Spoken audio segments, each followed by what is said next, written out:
A lot of male privilege. I reckon it's hard being a man. That's why so many of us are transitioning.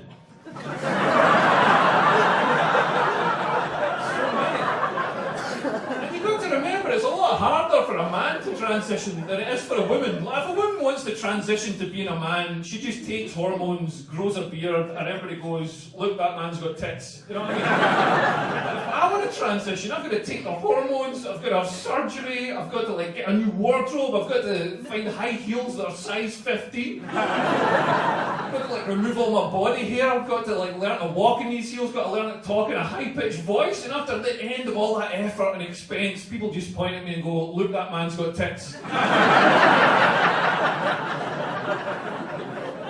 There's inequality between men and women. There is 97% of workplace related deaths are male.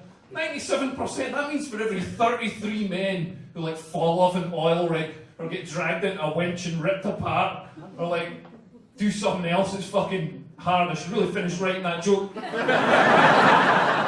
33 men who do that, just one woman gets lost inside a duvet cover and can't find a way out.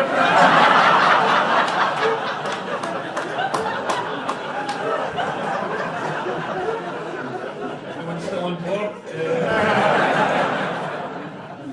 They're complaining about the tampon tax. Apparently it's 40p on a packet of tampons or whatever, which is terrible, but try paying for dinner.